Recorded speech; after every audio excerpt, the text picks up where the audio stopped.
नमस्कार दोस्तों, GK GS गुरु में आप सभी का हार्दिक स्वागत है। आज के इस लेक्चर्स में हम प्यारे बच्चों बात करने वाले हैं एएलपी टेक्नीशियन, साथ ही साथ जो भी इससे रिलेटेड क्वेश्चंस पूछे गए हैं प्यारे बच्चों आपके एग्जाम में एएलपी और टेक्नीशियन वाले में, उन सभी का सलूशन हम फिर से लेके आ चुके हैं, जो कि इस बार के एग्जाम 2024 के लिए काफ़ी ज़्यादा इंपॉर्टेंट होने वाला है।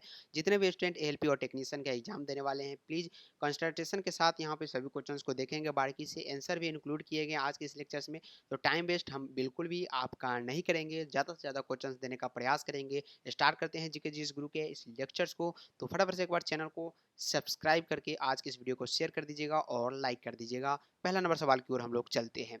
नाभिक के अलावा कोशिका की किस कोशिकांग में जो है डीएनए होता है? इंपॉर्टेंट क्वेश्चन है, इसको एमबीबीआई क्वेश्चन भी कह सकते हैं। इस प्रकार के क्वेश्चन जो है ऑलरेडी आपके एग्जाम में जो है पूछे गए हैं, और आप बता सकते हैं एएलपी में इस प्रकार के क्वेश्चन पूछा गया है या नहीं। तो कमेंट बॉक्स खोलेंगे, फटाफट से सभी का आंसर का देने का प्रयास करेंगे कि नाभिक के अलावा कोशिकांग के किस कोशिका के किस कोशिकांग में डीएनए होता है। तो याद रखिएगा माइटोकॉन्ड्रिया, जो कि ऑप्शन नंबर डी है। सभी के सभी लक्षण जो है इन्हीं के अंदर आता है, माइटोकॉन्ड्रिया के अंदर, जो कि कोशिकांग में भरा होता है। नेक्स्ट क्वेश्चन की ओर चलते हैं। दूसरा नंबर सवाल क्या पूछे जा रहे हैं कि प्रक्रमित कोशिका मृत्यु की कोशिकाओं और आणविक नियंत्रण को कहते हैं।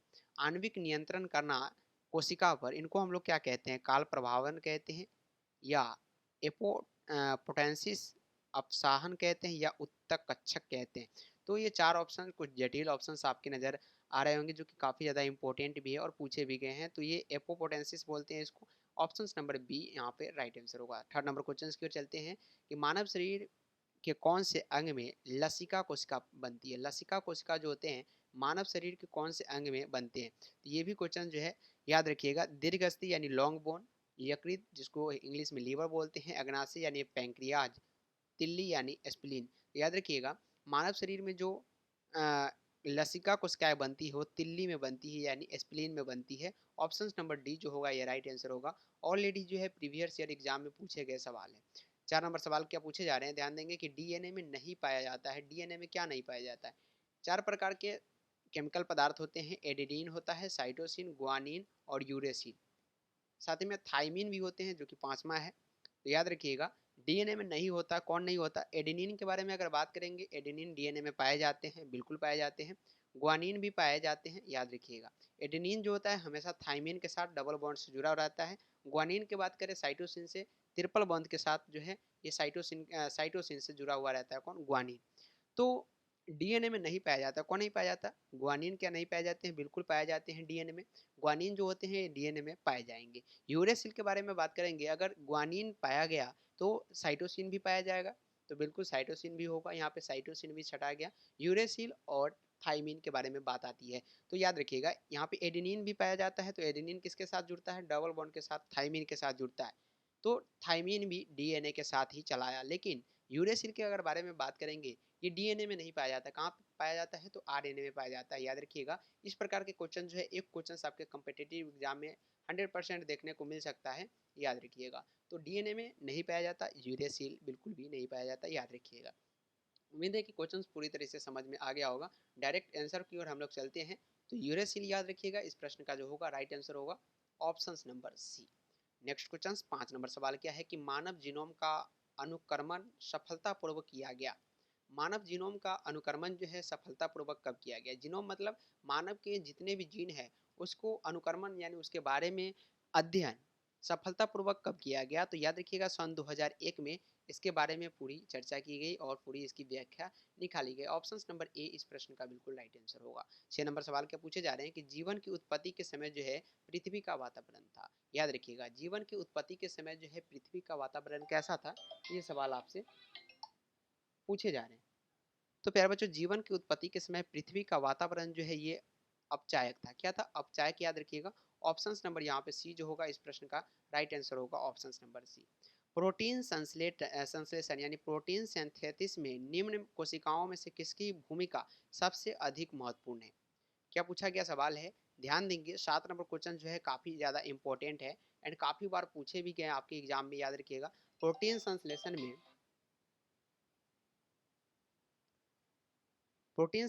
यानी प्रोटीन सिंथेसिस में निम्न कोशिकाओं में से किसकी भूमिका जो है सबसे अधिक महत्वपूर्ण है? तो याद रखिएगा अंतःप्रद्रव्य जालिका और राइबोसोम का। किसका? अंतःप्रद्रव्य जालिका और राइबोसोम का। 7 नंबर क्वेश्चन का जवाब ऑप्शन नंबर ए बिल्कुल राइट आंसर होगा। क्वेश्चन की ओर 8 नंबर सवाल आपकी स्क्रीन के सामने है कि जैव कोशिका का कौन सा भाग जो है पावर हाउस कहलाता है। पावर हाउस के नाम से जैव कोशिका का कौन सा भाग है, याद रखिएगा केंद्रक या कोशिका भित्ति, माइटोकॉन्ड्रिया या संपूर्ण कोशिका। माइटोकॉन्ड्रिया याद रखिएगा, ये पावर ऑफ हाउस क्या है, कोशिका का पावर ऑफ हाउस जो है माइटोकॉन्ड्रिया है। Option number C right answer होगा।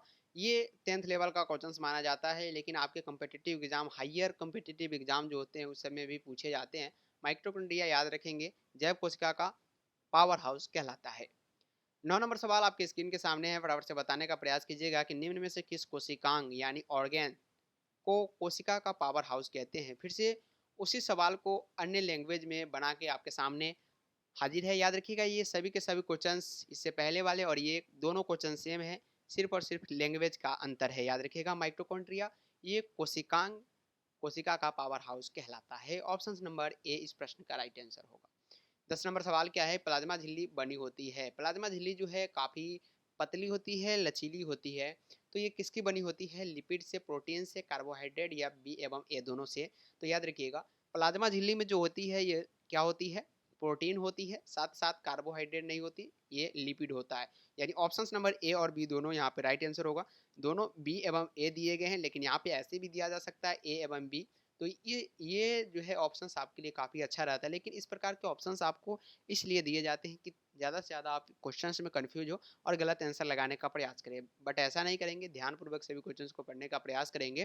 प्लाज्मा झिल्ली बनी होती है किनसे बनी होती है, लिपिड एवं प्रोटीन से बनी होती है। ऑप्शन नंबर यहाँ पे सी जो होगा इस प्रश्न के लिए रॉन्ग आंसर होगा, लेकिन डी जो होगा राइट आंसर होगा।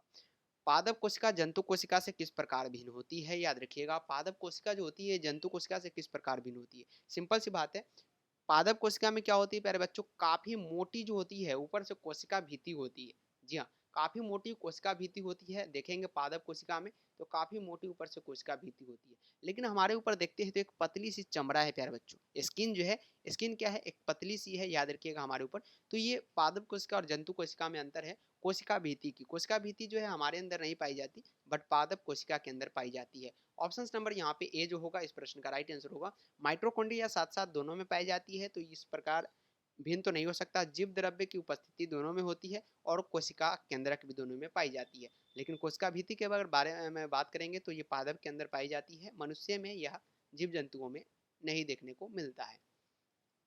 क्वेश्चन नंबर 12 क्या पूछे जा रहे हैं कि पीत पिंड यानी कॉर्पस ल्यूटियम जो होते हैं कहाँ पाए जाने वाली कोशिकाओं की संहित है।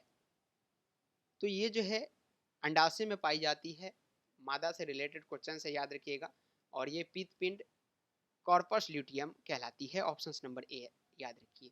जब कोशिका में निम्न में से क्या अनुपस्थित होता है, काफ़ी इंपॉर्टेंट क्वेश्चन है। और ये जो प्रश्न आपको नजर आ रहा है ऑलरेडी एलपी टेक्नीशियन के एग्जाम में पूछे गए सवाल है।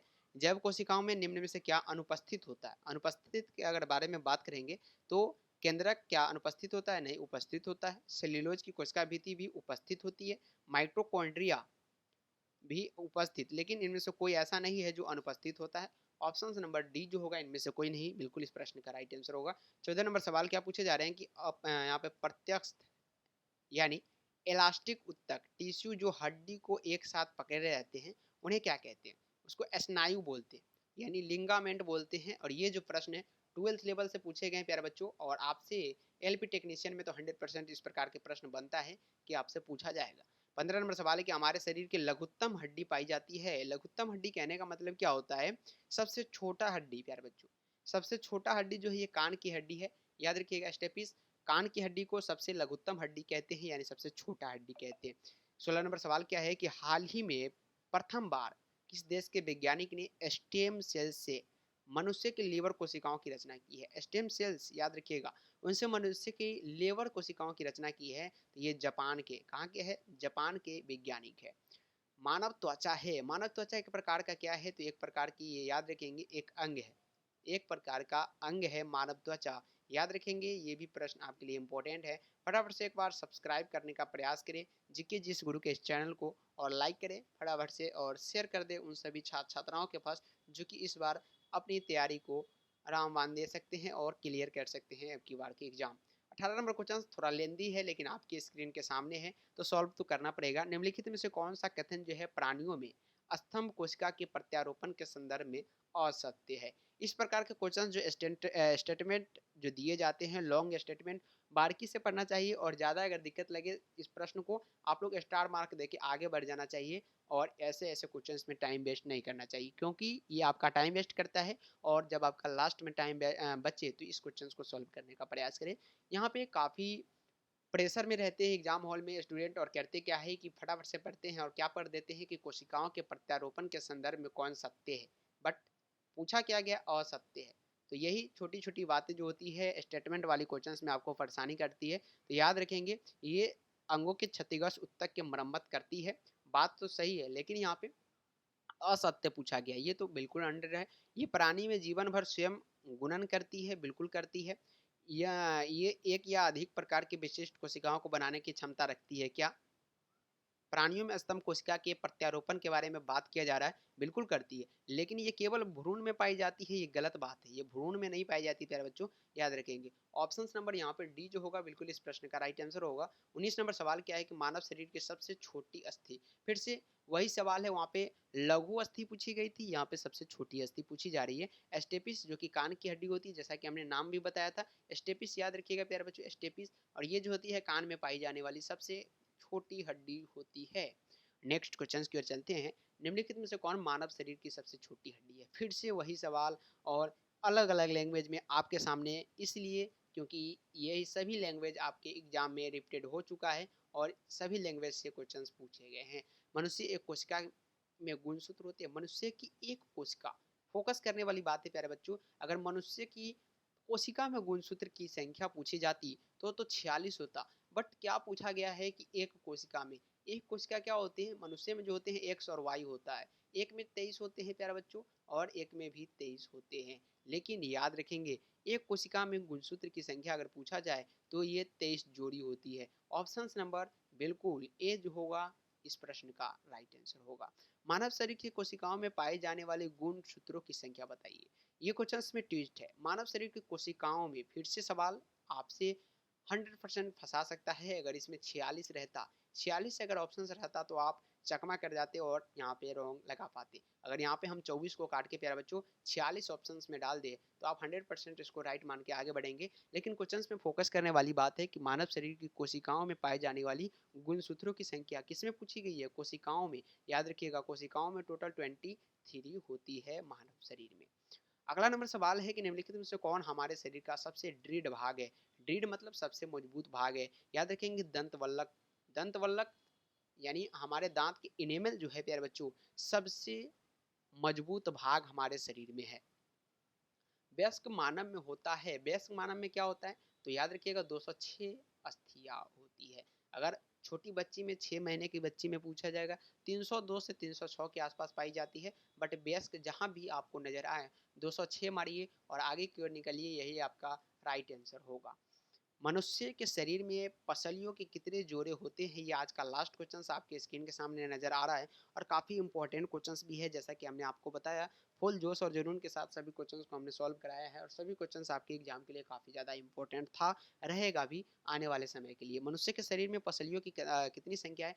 टोटल पसली जो होती है 12 होती है, 12 इस साइड होती है और 12 भी इसी साइड होती है। बात करेंगे टोटल तो ये जोड़ी में होती है इसलिए इसको 12 कहते हैं, बट यहाँ पे 24 यहाँ पे पाई जाती है। तो ऑप्शन नंबर यहाँ पे बी जो होगा इस प्रश्न का राइट आंसर होगा। कितनी जोड़ी होती है तो 12 जोड़ी होती है। टोटल के टोटल अगर पसलियों की संख्या पूछा जाएगा तो 24 होती है। फोकस कहाँ पे करना है? फोकस यहाँ पे करना है कितने जोड़े होते हैं। जोड़ा में पूछा गया है इसलिए हम 12 मारेंगे, लेकिन अगर 24 की जगह पर 24 रहता तो आप तो इतने प्रेशर में रहते हैं कि डायरेक्ट ऑप्शन नंबर सी मारते हैं और आगे की ओर बढ़ जाते हैं। तो ऐसा ऑप्शंस हम नहीं डालें, एग्जामिनर जो होते हैं 100% डालने का प्रयास करता है।